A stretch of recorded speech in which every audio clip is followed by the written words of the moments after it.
Okay, before we start, turn on your mic when you're speaking, and then make sure that you're talking straight into it so that the recording picks it up for the live stream.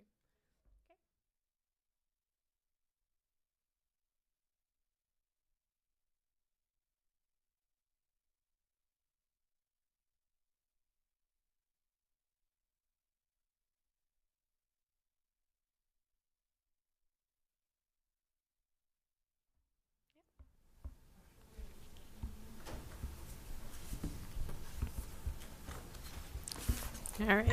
Good evening. I would like to call to order the March 3rd, 2025 Lake Washington School Board Study Session. Let the record reflect that all board members are present, and we have two of our student representatives with us, James and Suneri, this evening. I'd like to welcome members of the Redmond City Council and Mayor Angela Burney for joining us for this joint study session. Council President Kritzer, would you like to go ahead and start introductions, and we'll go around the room and just quickly introduce ourselves before we start. Thank you so much. So excited to be here. Thank you so much for hosting us and for making the time on your study session agenda for this meeting. I'm Vanessa Kritzer, President of the Redmond City Council. I use she, her pronouns, and have been on the council for about 5 years. And I will pass it on to my colleague to introduce herself, Councilmember Stewart. Hi, good evening. Thank you so much for having us. Thank you, Director Choi, for hosting us and providing a lovely dinner. That was such a treat. Melissa Stewart, and I live in the Overlake District. Thanks. Hi, everyone. I am Angie Nueva Camina. Just completed my first year on council, and I live in downtown Redmond. Hi, everyone. I am Council Vice President Jessica Forsyth, she, her pronouns, and I guess we're doing where we live. I'm in the Grasslawn area, which I'm going to say is the best neighborhood. And yeah, thanks. Well, good evening, everyone. I'm Angela Burney. I'm the mayor of Redmond, and I actually live in on Ed Hill. And Mr. Gillingham were you vice principal at the time when my kids were at Redmond Middle? So I'm just dating all of us. But it's great to be here tonight. It's been a while since we've had this joint meeting, I think pre-pandemic. So I'm really excited that we're kind of getting it back on our books again. John Holman, Superintendent here in Lake Washington. I believe you're also a neighbor to my brother and his wife. So anyways, thanks for joining us. Great to be here. Board President Leah Choi, thank you so much for attending. I'm Board Vice President Lisa Guthrie, District 2, Grasslawn neighborhood is where I live, sort of lake to lake, from Kirkland over, from Lake Washington, Kirkland over to Lake Sammamish in Redmond, the bottom part of the district. Eric Law Liberty, Board Director. I'm not the Board Vice President. That's been there for about 2 years, roughly. I live in the Juanita neighborhood of Kirkland. Hi, I'm Suneri. I'm a student representative, and I live on the border of Sammamish and Redmond. Hi, I'm James. I'm also a student representative, and I'm a junior at Lake Washington High School. I don't know. I live in Kirkland.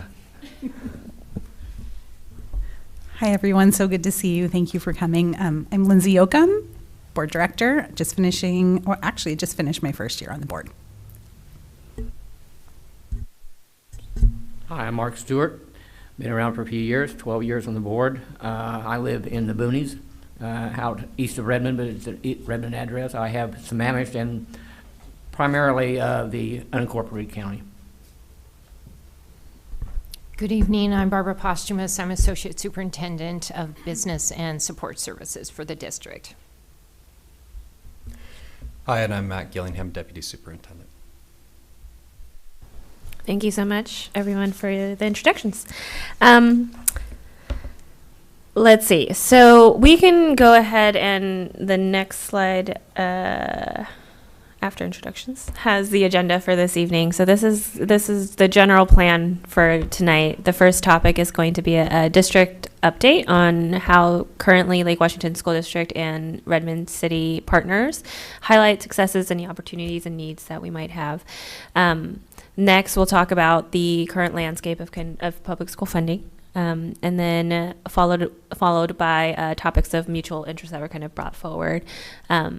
I believe we will hear from the council side on their comprehensive plan update, and I think that there was an interest in touching on school lunch debt, and then the district will provide some information around school start time adjustments for the next school year, which I'm sure a lot of people have heard about, as well as budget reductions that we're working on.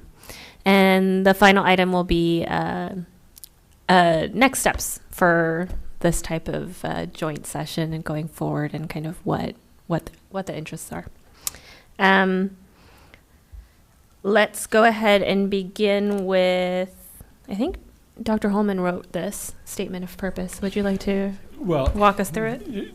Not the whole thing, but as I think about getting together, really what's our purpose? It's really about collaboration and dialogue. It's amazing how many intersections both the city and school district work really have. When we were thinking about the number of partnerships, we could have listed on and on and on the different ways that we work with the city of Redmond. And I have two of my team members here tonight that will actually share some of the details around those partnerships, and happy to take additional comments about these things from the city as well. But we're just excited to be able to have this space. It's also kind of fun just to set time aside to think through. I mean, because how often do you think through, like, what are the benefits of these partnerships? You know, a lot of these are really long-standing partnerships, things that have been in place for years and years. And so it gave us an opportunity to really think through these things. And so we'll jump into those, into the partnerships, share an update. I thought it would also be helpful just to provide an update related to the kind of state of school funding, because I know that affects you as well. Because anytime, there's discussion around changes at the state level, and like it affects all of us. And so wanted to just provide that update, and then some information about our local context as well. And so Matt and Barbara spent some time putting some bullet points together. We kind of talked through these today, and so I will have them speak to really the areas that align with their job responsibilities. And so I'll click through the slide deck. And Matt, I think you have the first few slides. I do, thank you. So we have a number of partnerships that we're really grateful for with the City of Redmond and have been long-standing. One of them that's fairly recent, over the last 5-6 years, has been the Communities and Schools. And so the city helps to fund the Communities and Schools is a nonprofit organization that provides essentially a social work support for schools. And so so the City of Redmond helps support these in our schools, Redmond High School, Redmond Middle School, Redmond Elementary. And so the community schools liaisons have worked to connect families with housing, food, clothing, tutoring, et cetera, as well as to create connections within the school community to be able to help support families and bring them in. So one of the things we know is that's where the students are at, and a kind of a natural hub for families. And so Communities and Schools helps connect the community agencies, nonprofits, with our schools. And so we're really appreciative of that support. One of the challenges that we see on the horizon is community schools, like other agencies, is not immune to inflation, so the costs of their services are going up. And we're also starting to see it become more difficult to get access to grants that have been supporting them.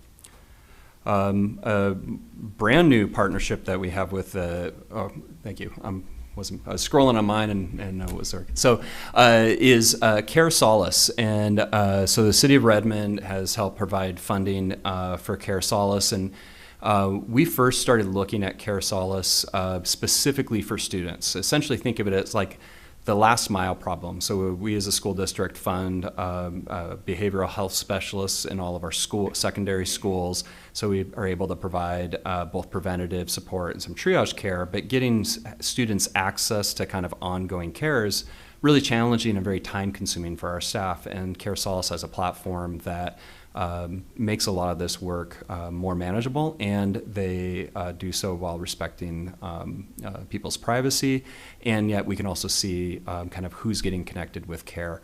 And so what this has done is you can see that it is an average of 1.5 days to get students connected with care that matches their preferences. And the byproduct of this model is it's also not just for our students, it's for families and for staff. And so when we entered into this for our students, we found that it's actually something that our community is able to access. And again, this is kind of an early thing. Our funding goes through the end of this school year, and so we'll be assessing if it's the extent that we wanted to continue this program. The last program that I'm going to speak about is one that I've been engaged with for a very long time, and I think the City of Redmond is, in particular, deserves some recognition for the Community Resource Officer program. And that's gone through a number of iterations as we've worked with our community to hear about how best to kind of align the unique services that our police agencies across all of our municipalities serves us. But I want to call out that the City of Redmond, that we really have high quality ongoing communication with RPD. And that's really important because it's created this partnership around continual learning. So our staff meets regularly with RPD staff to talk about upcoming issues. We'll debrief incidents. So when something occurs, we look and say, well, what can we learn from that? How do we improve our coordination? And it's really been a positive relationship that as we continue to look at how do we evolve that relationship to best serve our students. RPD has been very open to that, and we're appreciative of the communication. And as we look at some of the challenges, when we move to the CRO model, one of the things that we'll continue to work with RPD is how do we streamline communication when there's multiple individuals that could connect with. And I think we want to continue to prepare and practice for incident command, so that way we're able to be in the best position possible to respond when there's emergency. And we're working on aligning terminology and incident response. So it's been we're very thankful for the level of partnership that we have with RPD. Before we move on from Matt, any comments, questions from council or the board?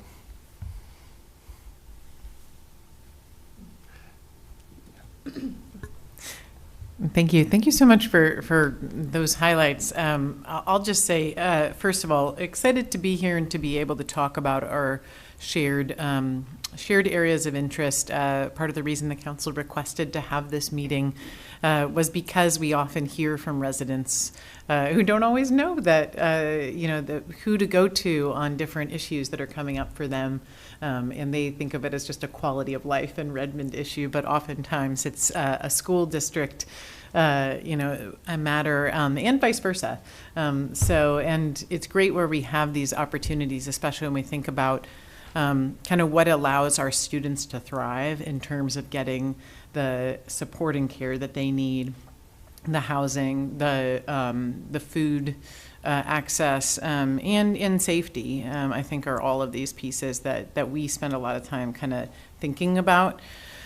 So excited to be able to hear a little bit about that. I guess I'll kick it off in particular since we have the slide up here on community resource officers. I think our council's definitely been interested in this topic over the last several years and been watching as we moved to the new model of the community resource officers from the student resource officers and having more of the floating officer. And so I think from my perspective, I'm very interested in hearing from the school board members about how you think it's been going, what questions you have about the program, as well as I know one issue that's been brought up has been around how we survey students and gather their feedback on how the program is working, since we have over time heard from students quite a bit on this topic. So I guess that those would be a couple that I'll tee up. Yeah, thank you. I'm going to actually kick it off to Director Guthrie because she sits on our CRO standing committee. So, Director Guthrie. Yeah, I'm the board liaison to Community Connectors. This is my second year of doing that, so I started meeting, I think, in fall of 2023, right after I joined the board. That's when it was instantiated, and I was able to join from the start. And then it's continued into this year. So that group, it's a little bit of a different model this year. Last year, it was a group of community members from across the Lake Washington community. Also, the police officers or representatives of the police departments of all three of the jurisdictions. So Redmond was absolutely, I believe they had a rep at just about every meeting, if not all the meetings RPD did, as well as Kirkland and Sammamish too. So it's been a great group. This year, it's been more of a focus on sort of general safety, what makes students feel safe and comfortable at school, and sort of what does that mean? And that's now a community group. The more of the communication directly with the police departments is going through staff at this point.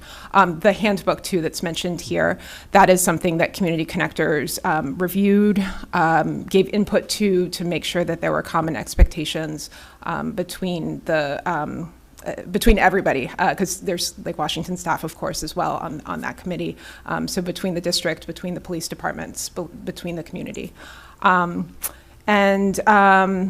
Yeah, I'm trying to think. That group is a great place to go to if people have specific concerns. Another thing that we do regularly is there's tracking of some data around CRO activity. So usually at those meetings, we look over sort of what's been going on in the district and getting a better understanding of what do those police interactions look like on our campuses. Hopefully that helps a little bit. If there's any specific questions, I'm happy to answer. It's a great group to work with. I think Council Vice President Forsyth had a question, and then we'll go to Councilmember Stewart.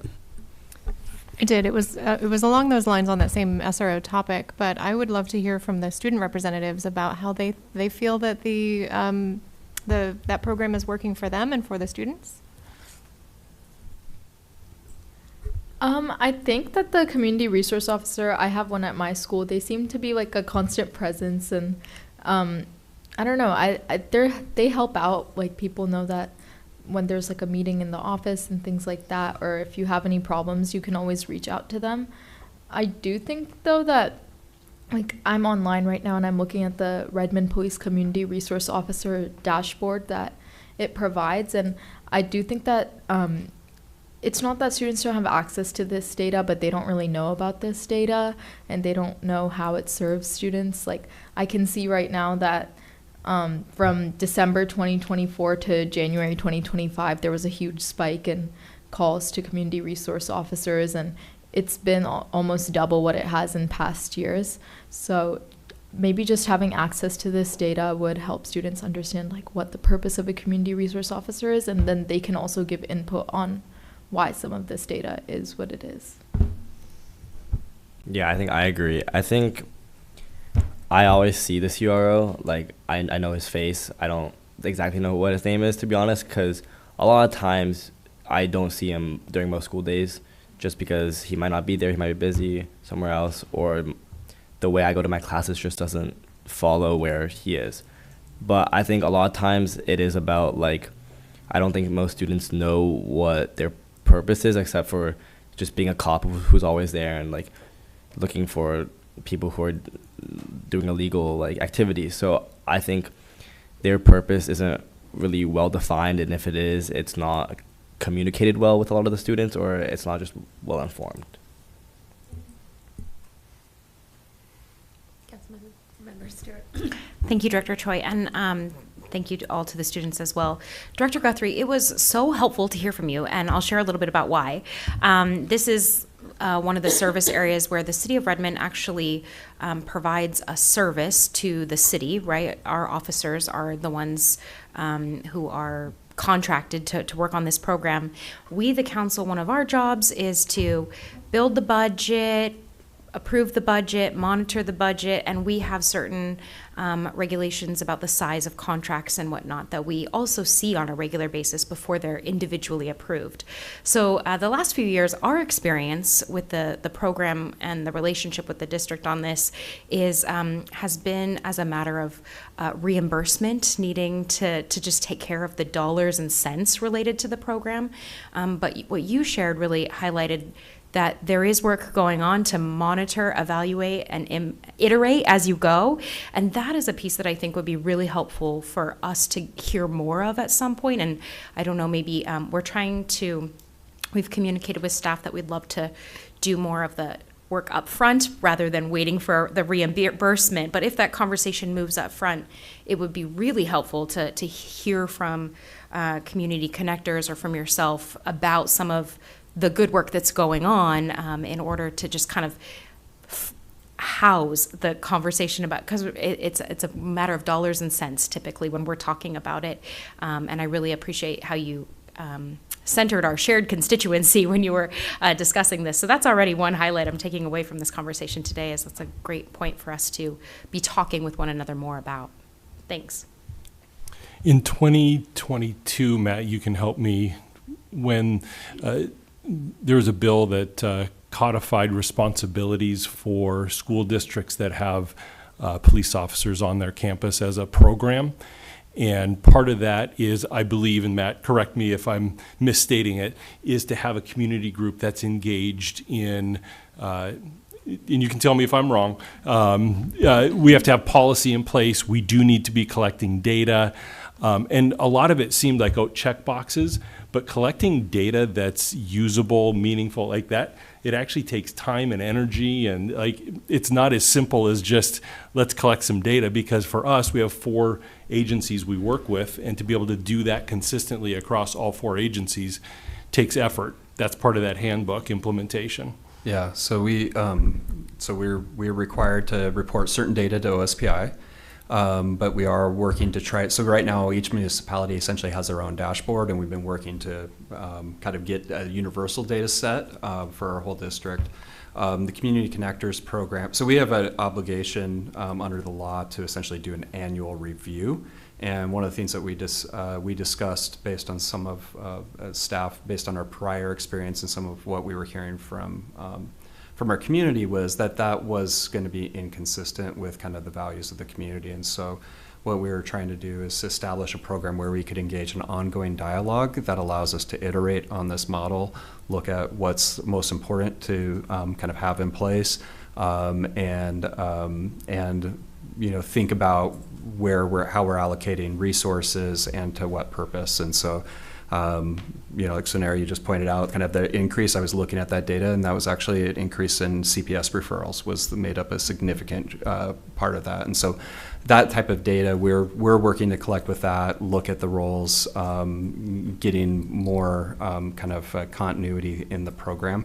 And I'll say RPD has been a really great thought partner in thinking through these and embracing kind of that some of the changes and roles that we've asked of them. Particularly focusing on when we want to really improve the emergency response, because there are certain things that only our police are able to do in our community, and those are times where we want to be well coordinated. So, Matt, will you talk about our engagement with law enforcement that really is invisible to anyone outside of kind of our communication channels and engagement related to things like cyberbullying and just like all of the interaction we have with them, and it's all 4 of our agencies, so this isn't a universal every day with every agency, but we're engaged with our police agencies every day, and that is also including the weekends. And so will you talk about that engagement and how our relationship with our agencies has benefited students? Yeah, so there's a lot. We serve over 30,000 students, and that coupled with, I would say, particularly the rise of social media, we definitely respond to a lot of threats. And part of our protocol when we become made aware of threats, and it's a lot easier to make online threats, is we engage with whichever police agency has jurisdiction. That's been really helpful because there are tools that police have to be able to try to access information to help us. Really what we're trying to do is evaluate the nature of is that an actual threat, because a lot of them are hoaxes. Those are things that will be very time consuming for us to try to identify on our own, or if they're an actual threat, be able to appropriately respond in that moment. And so we engage with the CROs on that, and those occur, unfortunately, with enough frequency that we've gotten good at responding around those. We also, just kind of related to threats, we've implemented a different protocol around how we engage with threats too. So we use a multidisciplinary team approach, which is also required. We were doing it before it was required by state law, but so we engage with police related to that. We engage with police when there's activity in the community that then might impact our school campuses, and so sometimes it's RPD initiating contact and letting us know about concerns, and then we work with them through an incident command structure. So there's a lot of things we engage with them on. There's, sometimes our students might be engaged in behavior that's not appropriate or safe, but oftentimes they're also victims of actions by others, and so those are things where we kind of have a partnership to try to keep kids safe. Will you talk about the role of our CROs in student discipline? So our CROs should not be involved in student discipline. That is the role of a school administrator.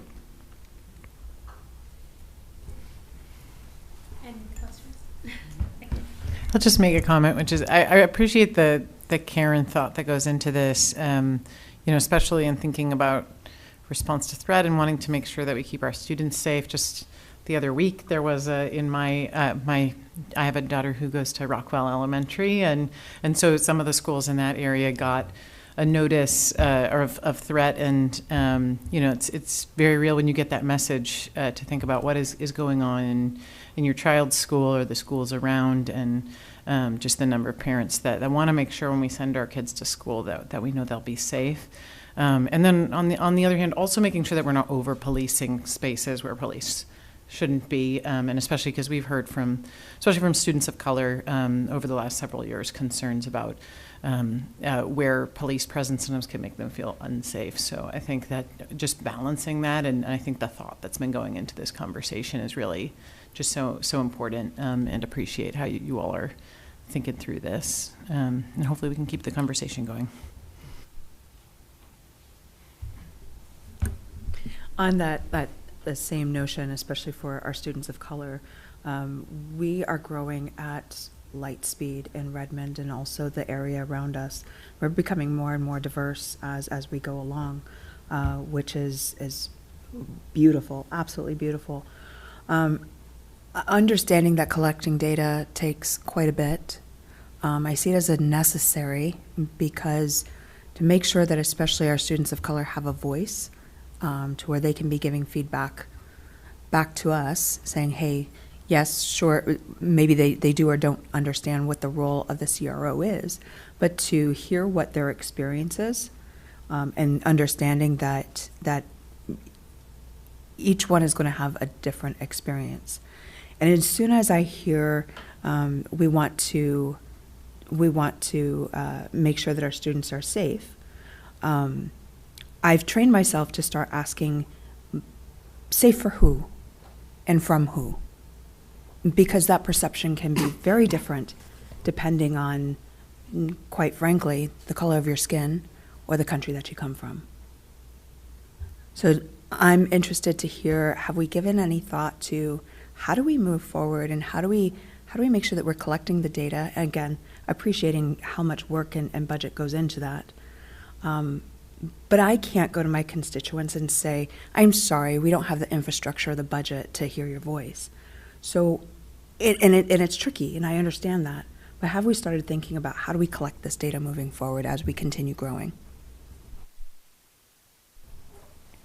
I don't know if Community Connectors has spoken about that specifically, so if you want to speak to that. And Matt, do you want to speak to how we collect perception data from our students related to their perceptions of school, maybe not specific to community resource officers, but we actually collect a significant amount of data asking students about their perceptions of well-being, safety, sense of self in our schools. Yeah, so we actually survey students multiple times a year using a survey tool called Panorama. So starting, well, 3rd grade through 12th grade have the opportunity to participate in perception surveys. We ask questions around student sense of safety, and there's a whole kind of bank of that. We also ask questions kind of that are related, adjacent to that, so questions related to the sense that they are respected or seen, cultural awareness. There's questions related to that. We're able to disaggregate that data to also look at how might that differ based on different student groups. The board gets, a lot of this data is used in board monitoring reports related to its expectations around the school environment.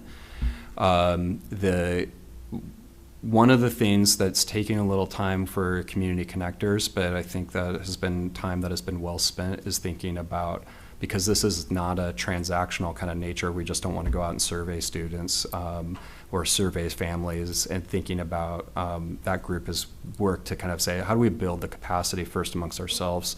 And then the idea of the community connectors is that you have trusted individuals within the community then who are able to connect with, literally is connecting with the community around this, and then being able to bring that back in multiple facets. So I believe that they're kind of now getting to a point where saying, so how do we actually want to engage with our students around these issues? And we've iterated to say, you know, also because we don't want to have our students to be over-policed, and we want also, there's enough real substantive threats and concerns in our community. So we're also wanting to make sure, because that's a very important resource for the community resource officers. So are they focused on the highest priority things that we need them to, that only they can do? So like school discipline, we can do that. That's not an appropriate role for an officer, and we've done some work in the handbook to make sure that that's really clear. But responding to threats, things in the community, getting, when we need to get a affidavit, warrant around where is this IP address that's associated with this threat coming from? So, how those are things that we're not able to do.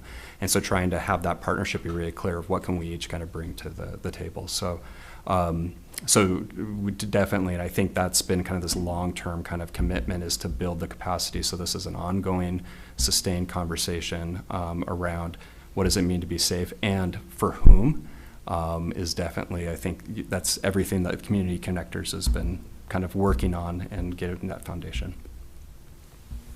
Yeah, that's definitely, and I would say we've been really, that group has been really explicitly tackling those exact kinds of questions, is making sure that we're thinking about safety holistically, and not just sort of, okay, we put a police officer on campus and therefore everybody's safe. Really thinking about what that really means, what it means to different people, and recognizing all of that, and trying to, yes, as Matt said, connect into the community and bring in voices that aren't in that room. Although it's a fairly it's a great group, like a fairly diverse group of community members that's already in that room, which is really great. And it's something that the board is very interested in as well in terms of our policies. That's sort of my role as the liaison, is to connect our policies to what's actually happening in that group. And one of our key results policies that Matt was referring to is sort of around social emotional health in general, and feeling safe at school, whatever that means for individual students. And also the board has been doing a lot of work around the learning environment. We have a policy around the environment, the learning environment for our students. And I know I've personally brought a lot of what I've learned from Community Connectors into the discussions we've been having in these spaces of, what is the environment that we want for our students to make sure that every student feels safe. So yeah, those conversations are definitely happening, and I'm happy to. I usually, when there's a Community Connectors meeting at our next board meeting, I typically just fill in these folks on what we talked about there. I'm happy to provide that to council, just sort of a summary of that, if because it sounds like there's some interest there, yeah, I'm happy to be that liaison. It might also be worth asking if we should extend invitations to council members, not just from Redmond, but Kirkland and Sammamish, to join community connectors potentially, because I think it is a shared interest across all of the council conversations I've ever had. Last question, and then I really want to get to the rest of the agenda. So then if you do have further questions, please feel free to provide them in writing. But yes, Councilmember Absolutely. Real Forsyth. quick follow-up on the surveys that go out. Are you finding that it's representative, the data you're getting is representative of the student body, demographic-wise?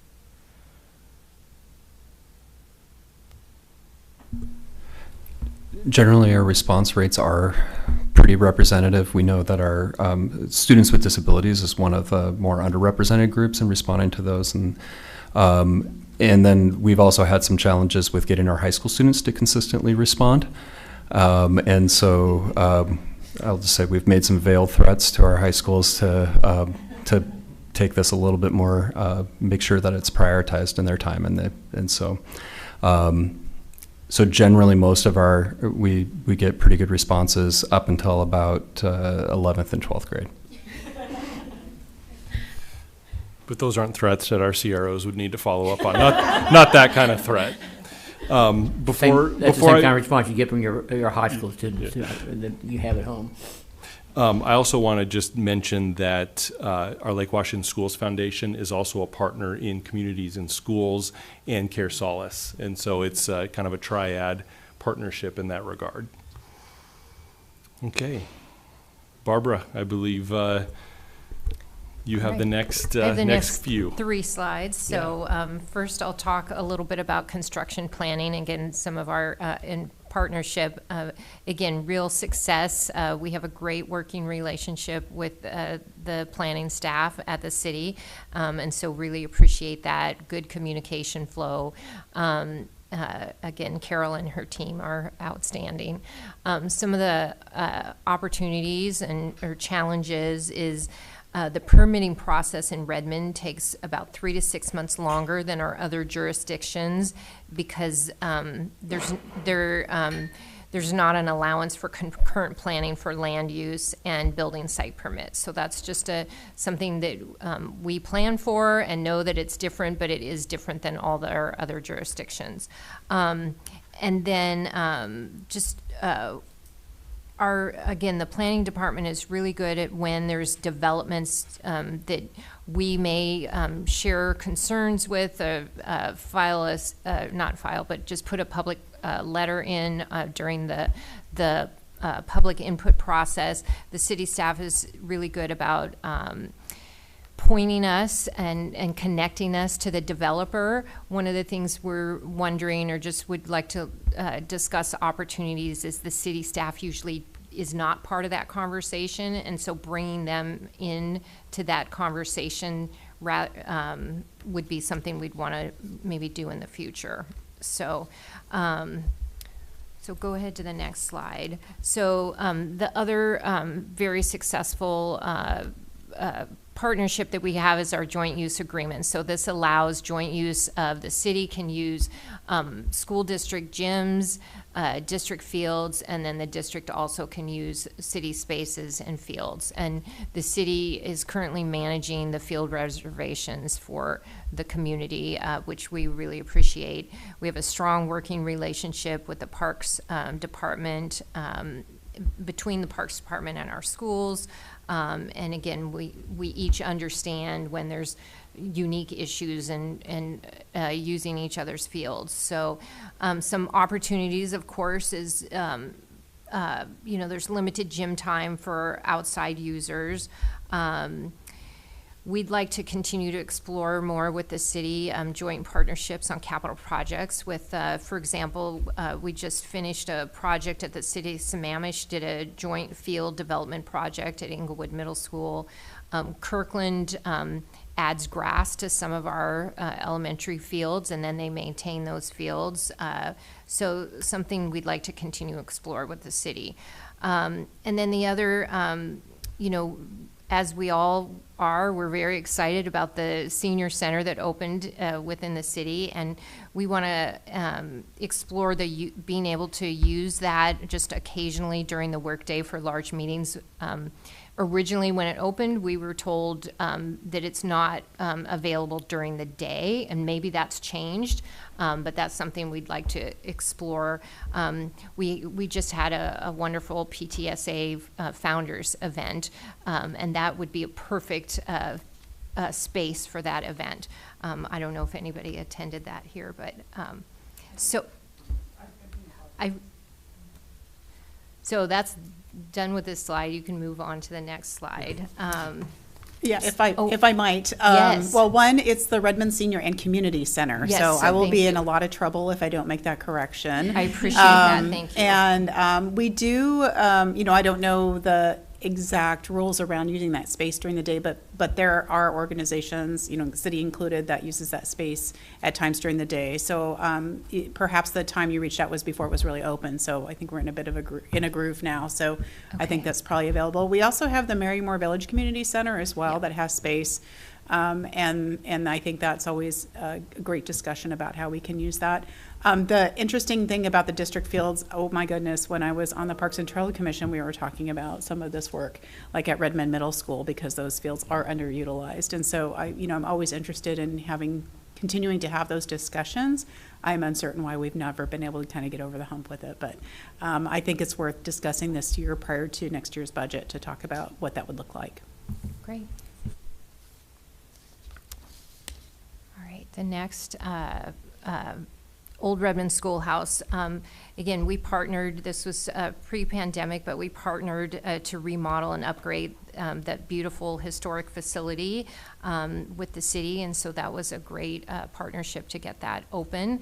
And again, partnered to put an ADA ramp that was essential for our program, so we were very excited to have children's voices fill the hallways again of that building. So again, we've had a shared use of that facility for the last 5 years. It provides a small amount of revenue to the district, to the city's lease of that space. We know, again, we've worked well together, but we know sharing space during the student day is challenging due to security needs, and it limits the district's use of the classroom spaces. We also have been hearing that traffic is challenging during preschool drop-off and pickup when there's other joint uses going on. So anyway, I neglected to mention on the construction page, but you don't need to go back, John, but the other piece is beyond construction. We have we have a staff quarterly meeting with your COO, Melissa Files, Carol Helland in planning, and Parks and Rec, Lorraine, and so again, those and my team. And so those joint meetings are very helpful and useful, so we appreciate that work as well. And I do want to highlight how exciting it is to have children back in Old Redmond Schoolhouse. I don't know if you've been able to, it's just amazing to see our little preschoolers at that facility. And we all wondered, can you have preschoolers in a 2-story building? Like, is it even physically possible? And our preschool teachers just figured it out. Our little 3, 4, and 5-year-olds walking up upstairs, and it's, really without a hiccup. And so it's a remarkable facility. It's, you may or may not know, we had about a year delay because I think there was some water in the walls, if I remember correctly. Yep. And that year was the best gift for us. Yes, it cost a little bit more money, but the end product of the Old Redmond Schoolhouse is far beyond what it would have been had we, wrapped everything up and completed it. Not only were they able to remove some of the old mechanicals from the roof, because I guess back in the day, you don't remove the mechanicals, you just put it next to the new mechanicals and you leave it on the roof. That was a surprise to me. I didn't know that was the protocol. But just, the reworking of the windows, keeping the authentic and historical aspect of it. And to me, it really just created this gem of a historical building in the heart of downtown Redmond. So it's, for me, I love driving past it. I love seeing kids there. And to me, it's one of the shining stars here in terms of a partnership. Might I add on a little bit to that? We allow, or jointly we allow the Historical Society to have some space in that as well. And one of the really awesome things is to see some of the pictures of that schoolhouse being used as a schoolhouse that was Redmond's school for a long time. And they have stories that are listed in there as well. And so it's kind of great to see it come full circle. I've also had people come into the community and say, why can't we use it for one of those, there's a company that builds restaurants out of old historical buildings. And well, no, it's actually used as a school still. So I think it's great that we have that still in our community, and it's really being utilized in its best possible way right now. So it's great. I have to just acknowledge the amount of thought that went into welcoming some of our youngest residents and having them feel included.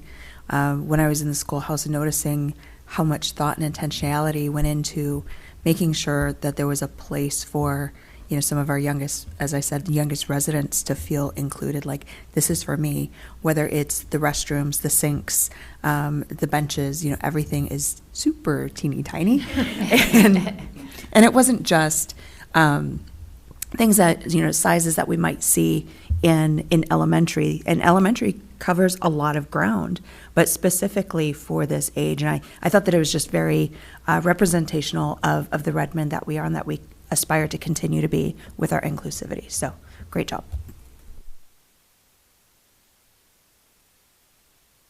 Before we move on to our next topic, are there any questions about any of these 6 highlights? Yes. I guess I'll just say I really appreciate the feedback in particular about how we can partner better on planning and supporting construction and building for the schools, since I know our families in the district want to be able to see all of the great projects that you all are putting together, including some, we were just talking about one that has brought so much joy now that it's finished, and make sure that hopefully we can help to support in the school district doing it as cost effectively as possible, and not having delays. So it's helpful to hear that, and also helpful to hear that you're collaborating closely with our planning department as part of some of the work that we've done around Redmond 2050, and some of the updates that we've been making to planning. We've been working on trying to streamline our permitting process and be able to kind of reduce some of the barriers to various types of development. So hopefully that translates for the school district as well. I'm sure the mayor can speak to that more as well. And just want to highlight a couple of projects that were just completed and were just some that are in progress as we speak. We recently completed an addition at Redmond Middle School, which, as I saw it going up, I was like, is that going to match? And then as they finish it, it's like, it looks great. They did a really nice job of that. Probably very well. We'll be rebuilding Rockwell here with an opening September 2026, I believe is the correct date. Yes. We just had our Good Neighbor meeting last Friday night. We had 50 adults. We didn't count all the students that were there, but 50 adults, and that was parents and community members without students at the school.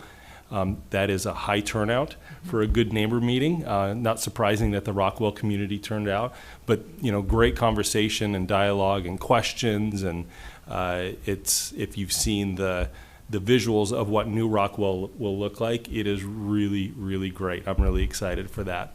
And then on the horizon, we're planning for another addition at Redmond High School to make sure we have space for our oldest learners. So. Barbara, did you have comments to make about any of those projects?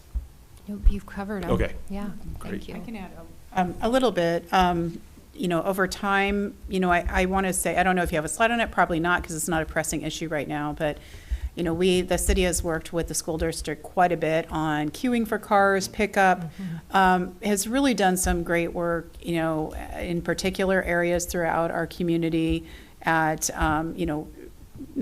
we'll be at Rockwell when it's completed, I know, but also at Redmond Middle. I remember seeing the plans and being a little skeptical that it would relieve things as much as it does, but having accidentally driving through there right around 7:50, I would say that it actually has done an amazing job of rerouting traffic and making things just safer. And so I really appreciate that. Man, I think was the first foray into that, but I think that's been really great. The other thing I'll just bring up now, I don't know if it's on one of our slides, but we are planning on putting in, and some people might be a little upset about this, but I think it'll be great for safety, speed cameras near our schools, because we know that the slower cars go near all of those kiddos that don't necessarily stay on the sidewalk, the safer it is for everybody. So more to come on that, but we'll make sure we're partnering with the school district for notification when that's happening. But I just want our community to know that our goal is to keep people safe. And it really is okay to slow down to 20 through those school zone areas, just to make sure everybody's safe and create that environment that we need. Everyone keeps stealing my thunder, because that's what I was going to actually mention, was the traffic cameras in the speed zones. And just to elaborate a tiny bit, they will only be functioning while lights are flashing, so ensuring that the youngest lives in our community are protected. It also goes along with our Safer Streets action plan, so if you don't know about that, check that out. One other thing we've been hearing a lot about, and our PD is out in force about, is high school students speeding in those areas. I'm sure you've heard a lot of complaints about that as well, but just know that we are looking into it, and we would love to be partners with you all on that as well. It's funny how we automatically look at our high school students as soon as you say that. Sorry.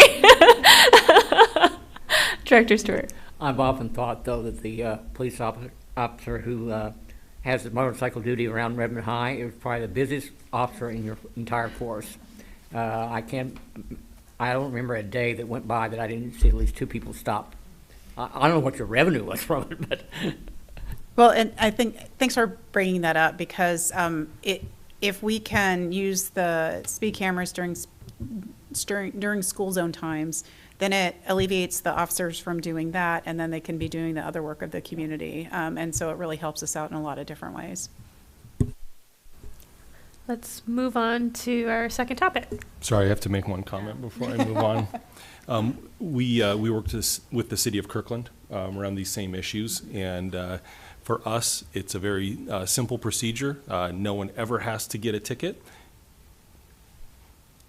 as people follow the school speed zones. So we really do appreciate it, because we agree with lower speeds. It just keeps everybody much safer. The data plays that out tremendously. So thank you so much. I have 3 kind of categories that I want to share about school funding. It's top of mind for us. I think everyone in the state is thinking about school funding right now too. That's what it feels like, at least. And so school districts all across the state have had to really manage their budgets and think about school funding. And so impacts to stable funding for school districts, and this isn't just Lake Washington, but our revenue is tied directly to enrollment. And so if enrollment increases, we see additional revenue from the state. If enrollment decreases, we see a decline in our revenue. And so those are realities that all districts face. You can imagine if you're a smaller school district and you lose a few students, that's really a larger percent of your overall budget. Being a district of 30,000, for us, small changes don't impact us as much. It's those large changes, and so that is something that we pay very, very close attention to. We work with a demographer to help analyze and project our enrollment for 1 year and out to 10 years. And the pandemic did not help with that work, because it really changed all of our historical data and all of the kind of reliable knowledge we had related to enrollment. It kind of changed all of that. So we're reestablishing our enrollment trends as we speak, and we will, over the next few years, we'll understand how those trends start to really play out and solidify. Inflationary impacts, I think that was mentioned earlier. That is true. You're dealing with it at the city with your budget. We're dealing with it. Every individual is dealing with it with their own personal budget. But those are real impacts that that affect us across the board, not only with our day-to-day with staff, but our operational costs have increased dramatically. Probably the easiest one to point to is our insurance costs have gone up. Barbara, help me, 60 to 65%. The last 5 years, it's it's like 23% a year. A year, okay. So, and they've gone up, it's gone up $5 million in that time period. So, and yeah. And so significant, and I'm assuming you're seeing the same thing on your end. We also know that the cost of student programming, hiring staff, maintaining programs, and the needs of students are just continuing to increase. Matt talked about having behavioral health support at each of our schools. That is something that we started investing in before the pandemic. And we've actually increased that investment over the past couple of years because the needs of our students have continued to increase. And so, all of these components impact stable funding for school districts. So for Lake Washington specific, we are in a strong fiscal standing, even though we are having to do some level of budget reductions. We have worked diligently to maintain our budget reserves, which really does help us weather the storms as they come up. Our budget reserves helped us to navigate the pandemic differently than many of our neighboring districts.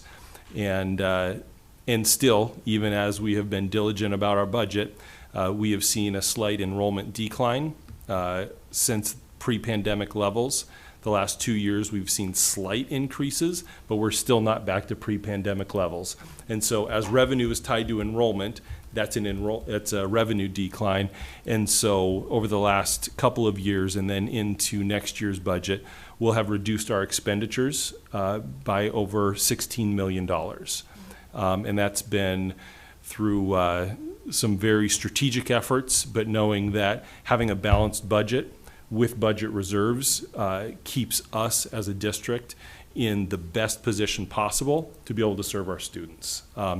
I know many of my colleagues that they have had to cut $20, $30, $40 million year over year over the last couple of years. And so we're in a very fortunate position as a district, even though for us as a school district, the majority of our budget is people. And so anytime you go through budget reductions, there's not enough discretionary, I'll put in air quotes, budget to be able to cover these types of deltas. And so this does come with, some of it is, not filling positions that are unfilled, some attrition, and we possibly will be going through a reduction in force later this year.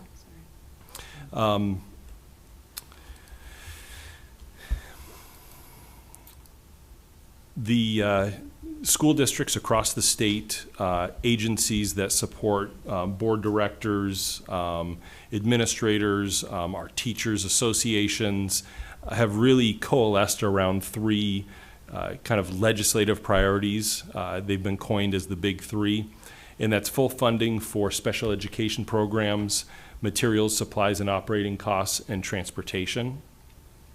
Right now, we fund about 25% of the overall special education budget through local funds, and that is about $20 to $23 million annually that we are having to cover locally that really should be covered by the state because it's a required program. Our materials, supplies, and operating costs is what funds things like our insurance and those components, which we saw a slight increase, but definitely the increase we saw didn't even cover the increase in our insurance for 1 year. So, and then transportation, not only is the formula, I'll just say, poorly designed, because even having the best CFO in the state, we still can't project what revenue we're going to get in transportation. So it's kind of like guess and hope, and then you kind of wait and see in January for when it comes in.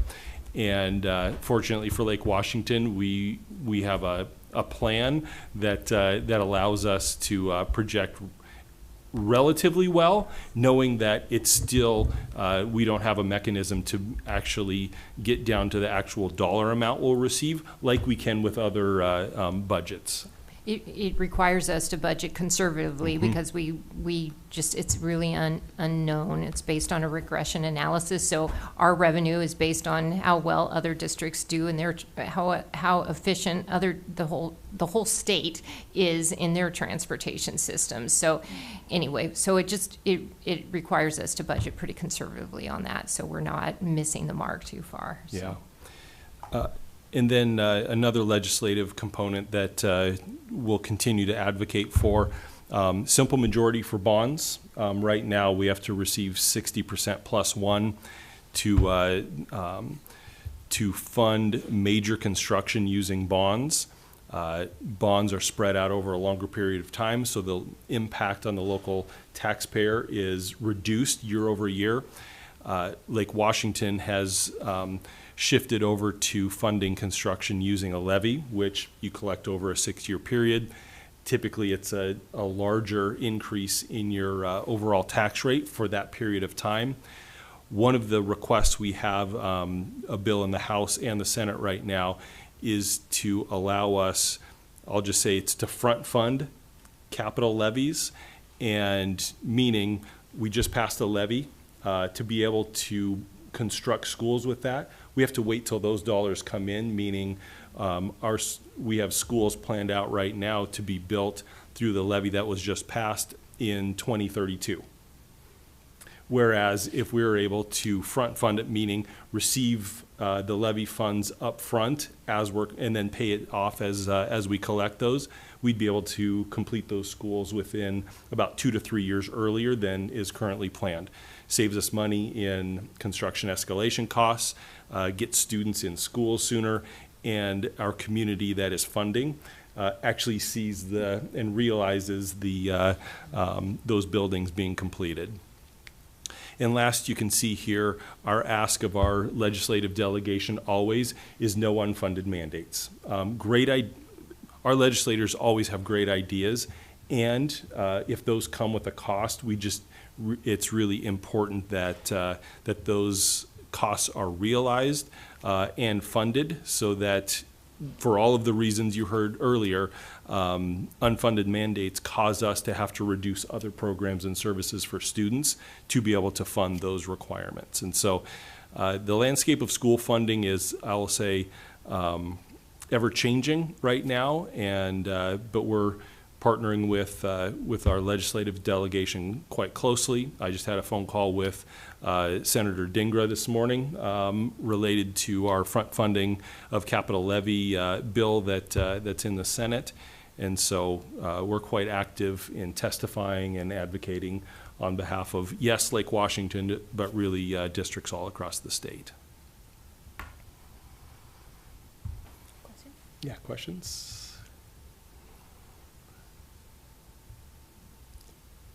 Continue. Okay. Just a quick question. I know we're running short on time here, but I do appreciate hearing about this. I guess one just quick question, and I think just to integrate one of the topics that we had from the city is that, we've been thinking a lot about growth, and our comprehensive plan projects our city's population almost doubling in size by 2050. So I am curious, because as you mentioned, you look at different types of demographics to do that modeling, and I'm sure it's based on birth rates and all those different things. But how do you factor in the growth rates from the city into that model? Yeah, Barbara, do you want to speak to how far out we incorporate new development into our projections? So we partner with Flow Analytics to provide a 10-year enrollment forecast for our district, and they are in communication with each of our jurisdictions. And so again, we appreciate your planning team working with them to get the specific details, because they are taking those developments and or taking not only the known developments in the pipeline, but kind of the land use and what could be developed, and building that into our forecast. And then we internally are also tracking, kind of with your comp plans, kind of that longer 20-year view of what is potential kind of in that 10-year window, in that 20-year window. But we are taking the development into account when when Flow Analytics, when they do our 10-year forecast. So and right now it's based on, again, birth rates, kind of move ahead, and then future development. We also know that as more multifamily homes are being developed, right now we're not seeing the increase in student generation from multifamily homes. That may change over time, but we're continuing to actually see a decline in students generated out of our multifamily communities. So again, in 20 years, that may change. Thank you, Chair Choi. I really appreciate the conversation, and I don't know if the comp plan's coming up later, but I'm going to go ahead and it's right up there. Here you go. Okay, great, yeah, awesome. yeah. So right on cue. This is actually one of the things I was hoping to discuss with the school board members the most. I want you to know that this area of shared planning that we have is one of the items that frequently comes to me in my office hours, and I hear from parents who are either experiencing a student population change at the exact moment in downtown Redmond that feels like it feels hard, and they bring that to me, and or they're engaged in our planning process. One of the things about our comprehensive plan is we have just so much deep engagement throughout the entire community on the process. So there's been a lot of interest in this, and thank you, Barbara, for mentioning the trend to date with multi-generational has in fact been fewer students in those neighborhoods. But I want you all to know that we are actually incentivizing a change in that. So in short, our comprehensive plan, which took years to study the growth pattern and do the environmental analysis, is a centers-based model. We are welcoming light rail. That's going to be the backbone of our transportation system. These centers are going to be taller and more dense, and they're going to be lined up with that transportation.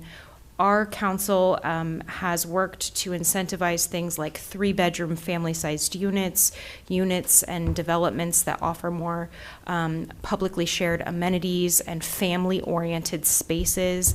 I live in a neighborhood center, for instance, I live in a countywide center, but anyway, I live in a center that was soon to be very dense and one of our biggest neighborhoods, and there's no child equipment, there's no playgrounds, there's no open fields and all of that. So we're incentivizing some of that to come online through our development community. So I do understand that the rates in the past have been what they have been, but we are planning for change, and we're planning to ensure that we are building the housing that's least been built before, and that includes at income bands that need the housing most. And so that obviously is going to affect, of the 3 factors on your chart, it kind of affects the ratio of how those interact with one another. So if you all have questions about that as you're digesting this information, please do engage with us. And if you all have any questions, maybe now's the time where we finally hear questions from you. I hope that's on the agenda too tonight.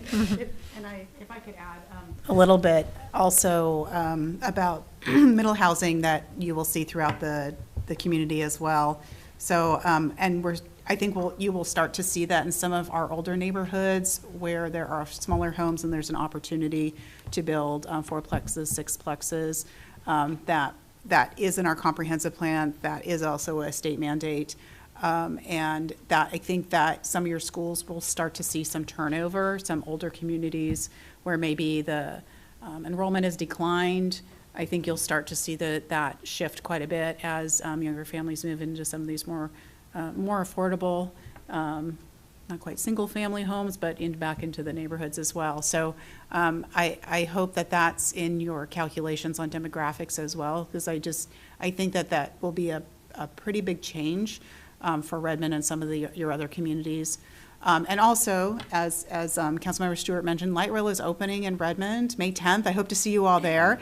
But with that opening and then the crossing over Lake Washington, I think we'll start to see more families being willing to live in Redmond to get to their jobs throughout the region as well. So I think that could be also a shift that we'll be seeing in our demographic changing as well. Thank you so much for the information. Now that we're on this slide, would you like to share a little bit more about the comprehensive plan, the process, any details? I'm not quite sure what the plan was for this part. I'm happy to share any details you would like. Middle housing, we expect over 20 years, about 20% of our neighborhoods.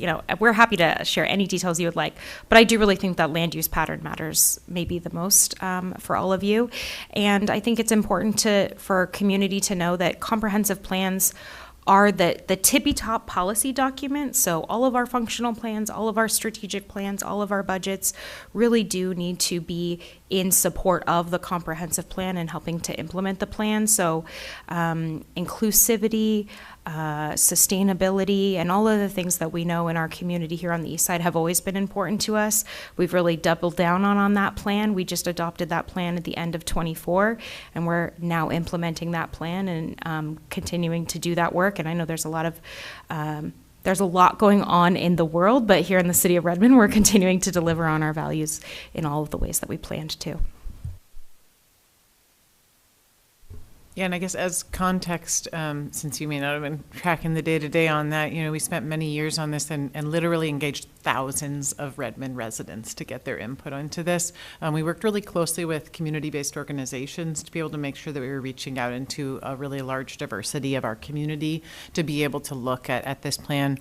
One interesting thing that's in the plan is there's a new element that's all about kind of how we think about how we design and build an inclusive community. There's also a new climate change element that's within the plan, even though that's also a cross-cutting theme that goes throughout our plan, and we already had a lot of elements in our past plan. Just will note as we kind of get into the implementation, I think a really big piece of that is going to be in collaboration with the other parts of our community. And one big conversation that came up throughout the planning was questions around how do we think about youth and families as a community that so many people have come to because we have such an amazing school district. And people want to come and live here specifically because of the work that you all are doing and the great schools that we provide. So I think from my perspective, part of our job is to make sure that there's enough space for people of all incomes, all walks of life and backgrounds to feel welcome to come here and to be able to actually live here and afford to live here. So that's a really big conversation. Also about kind of how do we create very walkable, connected, 10-minute communities where everyone has access to all kinds of different amenities, from parks to a corner store and a coffee shop. That's one thing you'll be seeing as another exciting outcome is more in some of our residential areas, like near our schools, where you might have more of kind of mom and pop shop allowed, or we're even now looking at some more updates to allow for certain food truck zones. So just a little more that allows people to be able to get out and build even more community in neighborhoods, and hopefully it'll make our areas even safer as people are doing more walking and use of non-motorized vehicles as well. And it should come to no surprise that it was our high schoolers that were the most interactive in wanting to make sure that there are new eateries around the high schools. I guess I would ask the question, because we've been talking a lot, but we want to hear from the school board members as well. So as you think about the urbanization of Redmond, we're growing from a suburb to a city, what does that look like for your schools? How do you think about the longer term and development and helping, ideally kids will be able to walk to school and wouldn't have to take a bus, because I know transportation is expensive. So what does that look like in your thinking about Redmond and the area? So one of our agenda items for our extended study session that we're going to be having as a board in March is the building of a fifth comprehensive high school and what that is going to look like for this district. There is a lot of debate around need, impacts to our existing high schools, cost, programming, and we are just about to deep dive onto that in a couple weeks here. I know that specifically we have land in the Redmond community that would fit a fifth comprehensive high school, and availability of land for a building that size is scarce. And so, just talking about kind of how that will play. I know that we've had conversations about projected enrollment 10 years out from now, and it's really hard to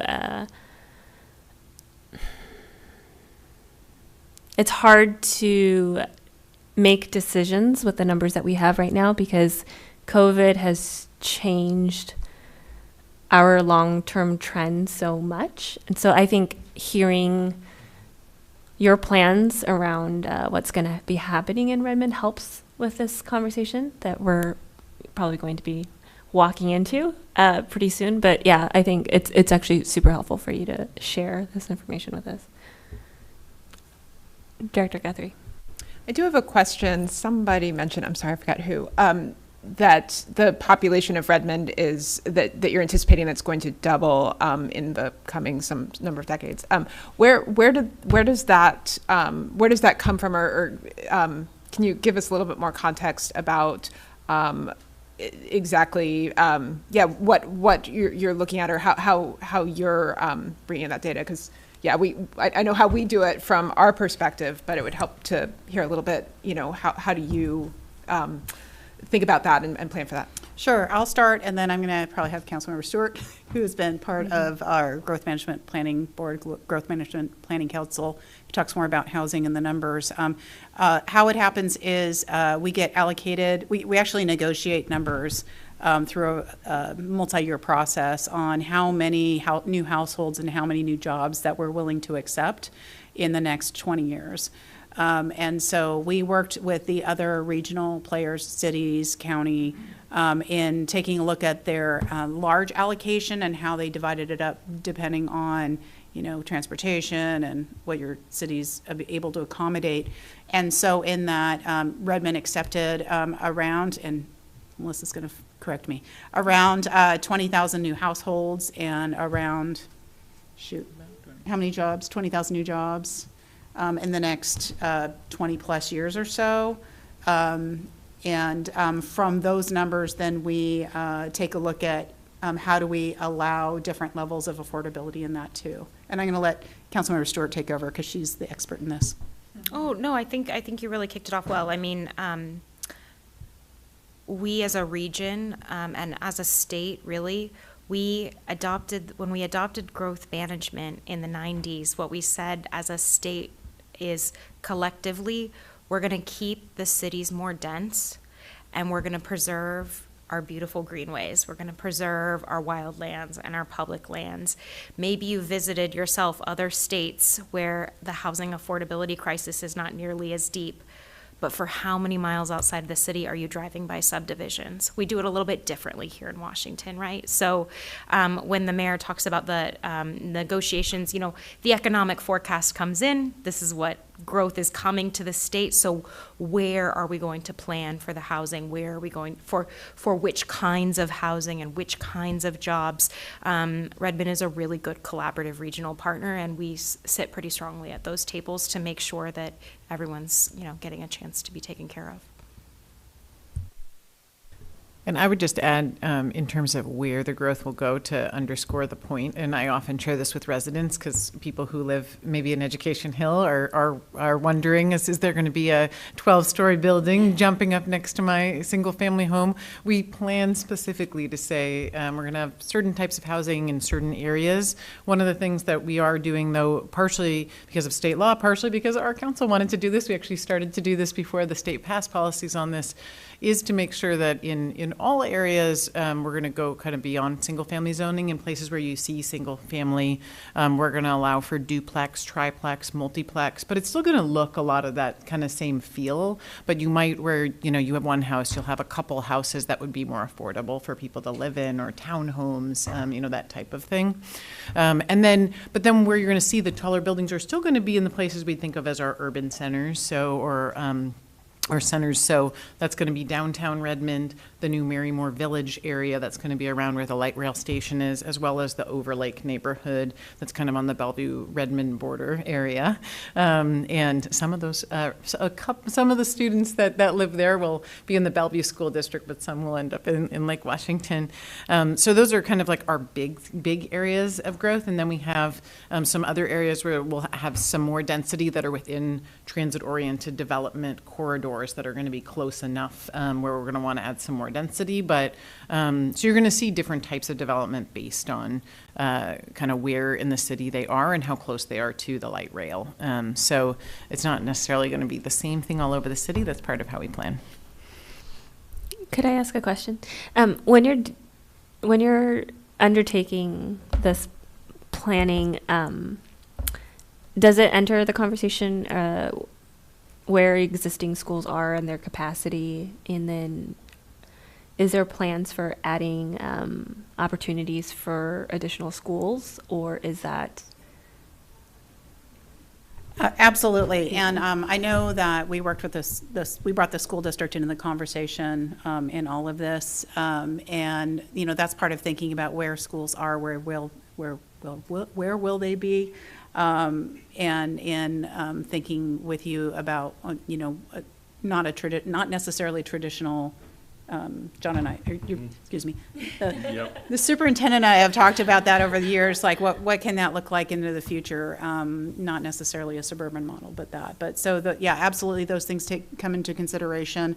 Obviously where we allow schools is pretty much throughout the entire city, because we want to give you as much flexibility as possible in how you're thinking about things in the future too.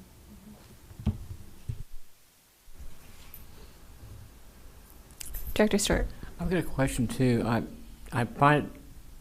know in the past Redmond has declined to extend its borders, but with the expanding number of residents on the ridge in that unincorporated area where I live, it has just gone hand over fist, and the services aren't there. We used to have a police officer that from the city of Seattle that lived down the street from us in our area, and he said, well, if you call the county sheriff, it'll take a half an hour. So he said, buy a shotgun. And that was not acceptable to my wife. But the point is that we need to have, is there a look at expanding your borders to include more of those areas where the growth has generally been going hand over fist? Because first of all, I would imagine the tax revenue from it would be a nice little change of pace for y'all. Well, I will share that Redmond Ridge is not part of the annexation for Redmond. Those decisions were made a very long time ago. One of the annex areas for Redmond is like English Hill area, oddly. But I don't know the situation for Redmond Ridge. I don't even know if it can become incorporated, to be honest. So, but yeah, it cannot be incorporated. So it is one of the oddities of King County. I would say Redmond Ridge's decisions were made quite some time ago to allow that growth in that area and continuing it be part of King County. I use the ridge term loosely because I'm talking also the western or the eastern Union Hill and the eastern Mountain Hill area. All of that is non-annexable by the city of Redmond. And the city just did a recent annexation. It requires a petition of the residents, so that process begins with the residents in that area, not the city. That sounds familiar.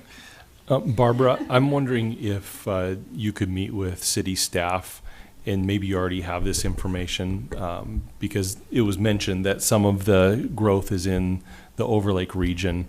We've paid as much attention as I think we can to the projected growth, but just to make sure that we're on the same page with where growth is going. Yeah, absolutely. That's been our conversation as part of the comp plan. We've asked the city to break out what is, within Lake Washington versus what is in, Bellevue School District. So, and it is, I have the 10-year number, but for example, there's 4,600 housing units within the 10-year period that is in Lake Washington School District. And so, but we certainly can get the full details about, population that may be Lake Washington versus Bellevue, and then housing, which is Lake Washington versus Bellevue. And the change in, is zoning the correct term for allowing duplex, multiplex, and things like that? And maybe Flo has that information, maybe they don't, but it would be interesting just to make sure that that's part of our thinking moving forward. And yes. if the city has a projected percent of what they're hoping to achieve in terms of that type of housing, that may also be informative. Yeah, those are part of our development and part of our planning, so you should be able to get that from us. You had mentioned earlier transportation very quickly in your growth projections. One of the biggest problems we have is, one, attracting bus drivers, but two, keeping those buses out on the road. And in many cities that I've lived in around the country, the kids are taking the public transportation. Unfortunately, the transit authority hasn't exactly been what you'd call school friendly. And I didn't know if in the work you're doing to plan for 2060 or 2050, I'm sorry, if you're looking at working with the transit authority and how that could perhaps blend and benefit the students and cut down the number of cars of the high school kids going into high school. So. Yeah, so currently there are two separate entities. There's Metro that runs the regular bus routes, and there's Sound Transit that runs like the 545, then we'll run the light rail. So we do have relationships with them. Currently, Metro's financing is not in a great place. Enrollment's down in schools, use of ridership's down as well on transit. And so I think there will be some adjustments to the schedule coming in March as light rail opens in a year. This year too, there might be slight adjustments, but as the full line opens into Seattle, there might be some adjustments. But currently their focus is really on adding routes to areas of the county where there are much more underserved community members than there is in our area.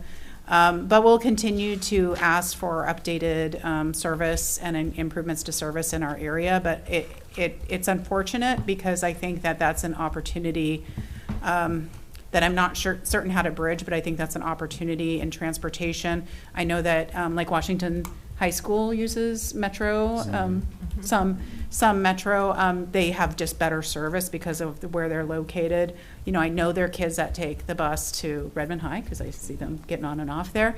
But that, is only every half an hour, I'd say, on a good day. So I think that that's still in the future, but I think it's still worth a conversation about investments between a relationship with the county and Metro and the school district about how it's possible to perhaps get some better service and maybe reduce the cost to you. So, if I'm happy to try to arrange those conversations, and I know you already have them too. But I think that if we come together to talk with them, that perhaps we can get some more movement than we're seeing. Well, my thought was that if they're having a decline in ridership on the bus routes, adding students might be able to help buffer the ridership, to be quite frank. And I will add, I'm currently serving as chair of the Eastside Transportation Partnership, which monthly brings together the leaders, city leaders from all of the kind of Eastside cities. So it includes city leaders from all the jurisdictions within Lake Washington School District to kind of talk about how we can work together to improve transportation in our area. And this has come up. I was actually serving on the Regional Transportation Committee of King County when we made the recommendation for the new free youth transit that they're offering, which is really exciting. And at that time, there were multiple cities there, as well as in the Eastside Transportation Partnership, that were bringing up this question of, okay, if we have free youth transit, then can we leverage this for our schools? So I do think that it is definitely an active conversation. As Mayor Bernie noted, their challenges around budget and service is significant, but I do think that we should continue as across our jurisdictions to advocate together, especially about the need and potential to be able to use this. And I had one other thought, but I'll let it go. Thank you so much.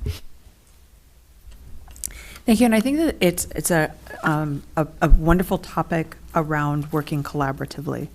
The school district has done a phenomenal job on educating our students on why we would want different types of transportation options. They came and presented to us as a council as to some of the ideas that they've had and projects that they've worked on.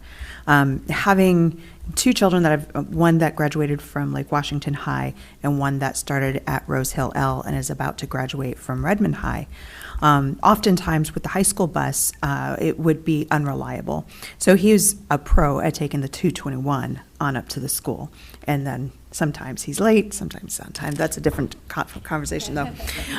But back to the point of it being a wonderful topic of this is how we get to be collaborative. And by educating our students on the benefits of why we need to do this, both from a growth situation as well as environmental sustainability and what we're finding with climate change. And they care. They care so deeply about this. And when we've just got so many hearts in the right place and being value-led, I feel good on this topic that we're going to figure it out collectively, though.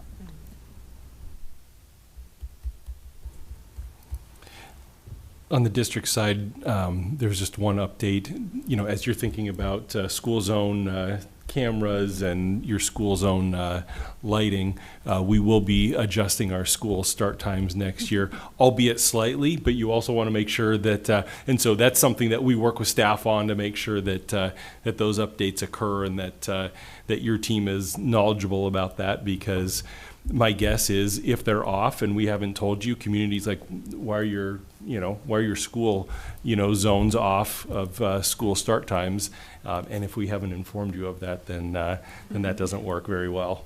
Well, I will share a thank you because I always pay attention that I don't have any kids in school anymore, so I don't know like the breaks, like midwinter. I was like, oh, that's right, it's midwinter. But with that, I just want to share with your board as well that you guys do a great job of working with us, like as the school year is about to start, because we start to message time, start times. How not to pass a bus when the red lights are flashing. We push out a lot of that information, and we have a lot of great community members that push that information out as well. But I do appreciate the partnership in that because, once again, we're all really interested in ensuring that as kids go to school, especially in the fall, making sure they're safe and that everyone knows, what those start times are, and don't pass a bus when the red lights are flashing. And then I shared a few minutes ago about just our overall budget, and so that's just work that's ongoing here in the district, and the board will have a budget presented to them in June that it'll be balanced, and not only for this year but the coming years as well. Oh, yeah. Just back on the school start time, can you briefly highlight, if you remember them, what they are, and is it in response to the scientific studies around the older kids needing a later start time and all of that? Because I know that was a push when I was in high school and I really wanted it and we didn't get there. So great if we're there now. Yeah, so great question. So we adjusted our high school start times 2 years ago. Was it last year? Okay, last school year, the 23-24 school year, to start at 8:30 for the majority of our high schools. A couple of our choice schools started a little bit earlier than that, so we made that adjustment. As we're shifting from a 7-period high school day to a 6-period high school day, we're reducing our high school day by 10 minutes as well. So our high schools will actually start 5 minutes later than they do right now. Yeah, so they'll start at 8:35. So 5 extra minutes of sleep in the morning. You're welcome. Brought to you by Lake Washington School District. We also have a requirement to meet an average instructional hours 1st through 12th grade, and so adjusting our middle school and elementary to be 5 minutes longer each day with that reduction allows us to maintain compliance with state law. And so, If it matters, school also ends 5 minutes earlier. it does. And our athletics and activities programs really appreciate that 5 minutes as well.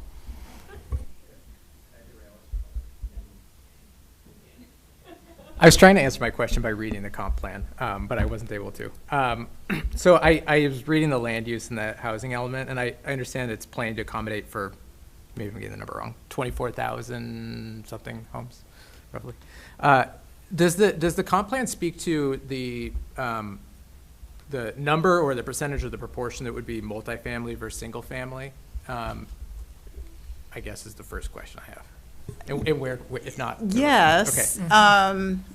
And it gets a little bit complicated because multifamily, like, 10 stories, 9-10 stories is only allowed in our centers, and a little bit higher in Overlake.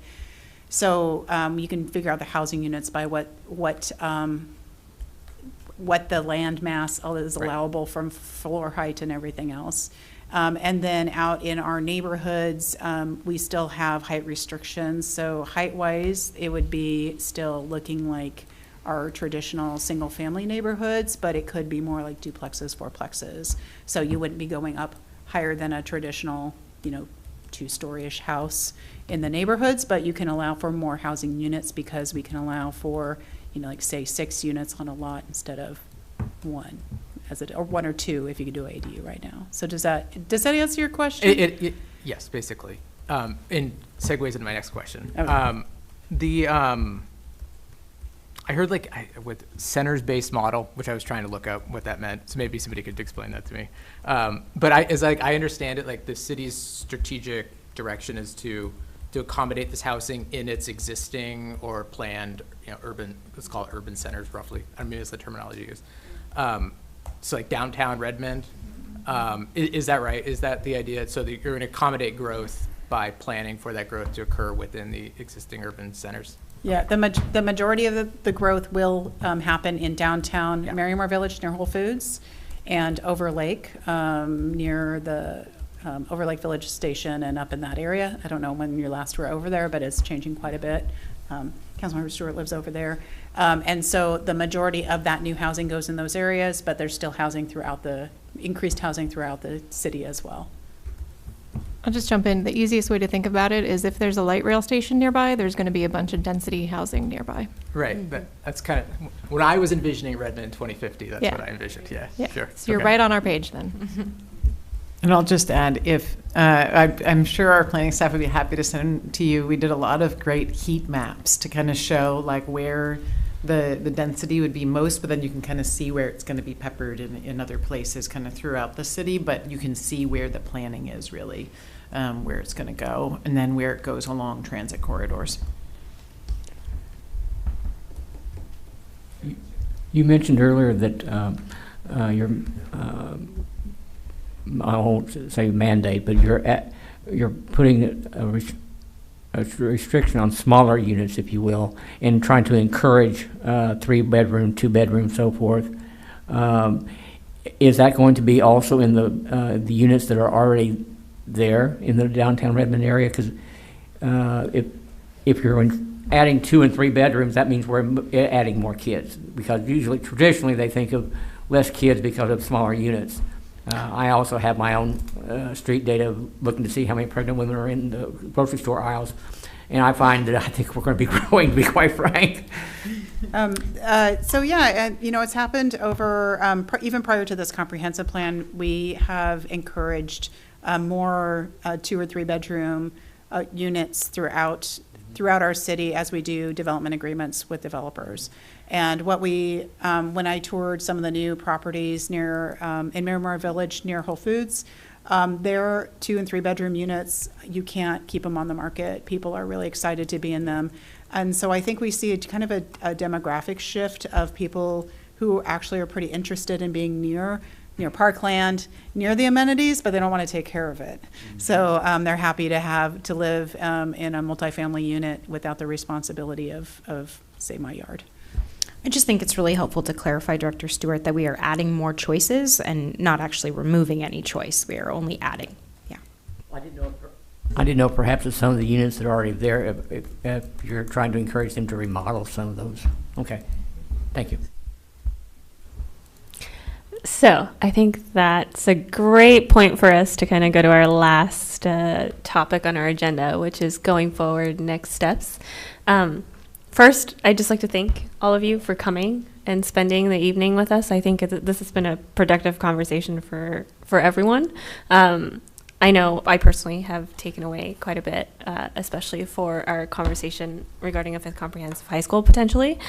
I think there is a general interest moving forward to continue meeting regularly, having collaboration and conversation with our cities. I would like to go ahead and propose at this point that we have quarterly meetings, joint meetings between the cities that fall within Lake Washington School District, so Redmond, Kirkland, and Sammamish, maybe King County potentially, and members of our school board and Dr. Holman and district staff going forward. I think personally, from a very selfish point of view, because we have to coordinate with so many different groups, it would be very helpful to have these meetings be joint meetings between the cities and the school district rather than individual meetings with each city and the county. But curious to hear your thoughts and our board as well, because I haven't brought this up before with my board either. So curious to have everyone's thoughts on this proposal going forward. Well, I will share. Happy to do that. That is, we used to do that on a regular basis, and I think it was extremely valuable. And then if extra time was needed with the district in a particular city, then I think that can always be accommodated as well. But I will share that thought with the council. So we've been doing a new thing where we have subcommittees on certain topics. So I think this would be a great use for maybe a couple of our council members to join into your meetings. So that way we're not worried about quorum. We're not worried about everybody being able to be there and scheduling. But then if we had just a couple of folks that are representing the council voice, able to share that information, and it's probably a better use of everyone's time so that we're all collaborating in the same environment. But I love the idea of all those municipalities, King County, the school board meeting. I think this is something that's been lacking in my 5+ years on council, and I'm really excited to see that develop and move forward.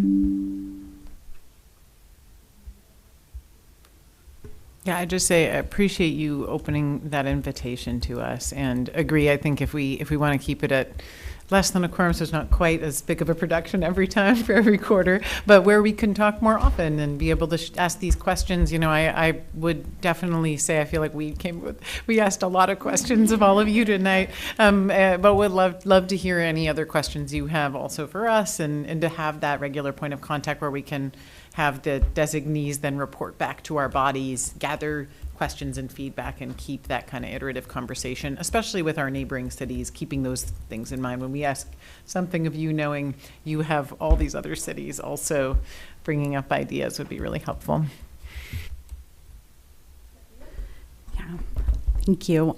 Does this mean then, because what we currently do right now is we do only meet with Kirkland. So we meet with their city and council kind of as that kind of committee, 3 city council members from Kirkland. Does that mean that will disband? We will no longer have the Kirkland planning or Kirkland, I don't even know what we call it. the Kirkland group I meet. I think it's the coordination. Thank meeting you, with the city of coordination. I was like Kirkland. planning. It's not planning. I'm hearing so much planning. Yes, Kirkland coordination meeting. And if that is the case, I'm just wondering, is there a benefit to meeting as a whole, or I'm curious, is it a detriment to remove meeting with individual cities?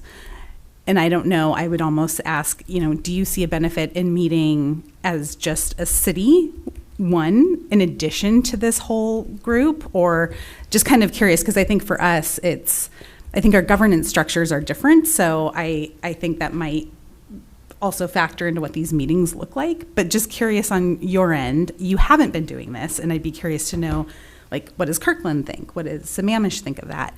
But just on your end, what do you think?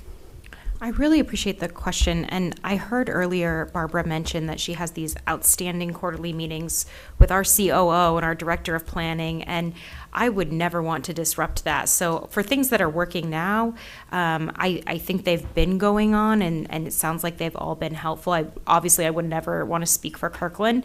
If that meeting is helpful for them, that's not my place to, comment on. But for this dialogue, for us all elected to elected, we have a shared constituency. And so this has been really helpful for me tonight in being able to answer and be a better resource when those common concerns come. So I do appreciate the time elected to be able to kind of center our students and our shared residents. And I will just add, having participated in the whole district meetings, I think the only thing I would say is I'm happy to meet, one-on-one Redmond with the district, although then you're talking 3 or 4 separate meetings, and I do know schedules of people. I'm full-time, and you're full-time. And you guys, you're like, Lisa's like, no. From our cities, from my perspective, meeting with the group of everyone is great. Whatever works for all of you, to be honest, because I think we get value from the one-on-one. We get value from talking with Sammamish and Kirkland and King County as well, and you always. Yeah, and I'll just echo that, because I do really respect the time and service that you all put in, recognizing many of you have other jobs and many of you are also parents, so multiple jobs that you're managing in addition to this one.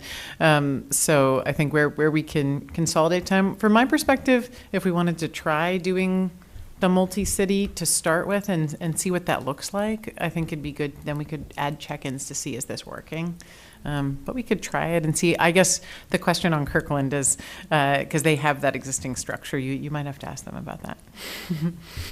Yeah, and going forward, there's no plan to cancel anything with Kirkland right now. We will go and reach out this is us reaching out to Redmond to see how they feel, and then we will reach out to Kirkland and Sammamish and King County and see who's interested and who might not be. Anyone else from our board? Director Stewart? It seems like the depth of conversation we've had one-on-one with your council, our board, would be a little more difficult if you had 3 councils, not to mention the county. I would think the depth of conversation might be more shallow, or at least unless you're talking 2 or 3 more hours than we were dedicated here, which no one wants. But I think that might be the one difficulty in not making it too unwieldy, to be quite frank, and getting the depth of conversation we've had.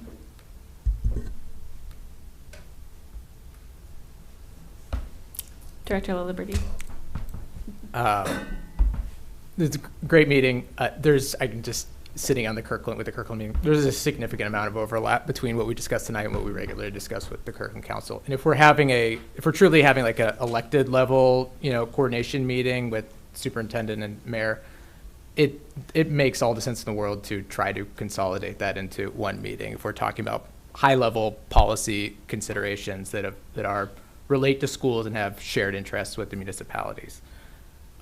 Yes, like when we dive into like at the operational level, different things that are ongoing, there's different issues with different things with different cities, but that can happen, frankly, at a staff level and doesn't require, me sitting there. So my 2 cents is we should certainly attempt to have a combined meetings with our municipalities. Also appreciating, it hasn't even flagged, the scheduling will become even more complicated with that too. So best of luck to everyone. Yes. I would just jump in on that point. We're catching up on many years of not having had this opportunity. So I think those conversations moving forward would make much more sense to have the larger, everybody involved in the school district. So that's my 2 cents. All right, then we are well past my intended end time. So I think if everyone's good in terms of any final comments, then I will. Did you have them? Oh, you're good. Okay. Since there are no other agenda items this evening, then the March 3rd, 2025 study session is now adjourned at 7:53 p.m. Thank you, everyone, for attending. Thank you. Thank you. Thank you. You said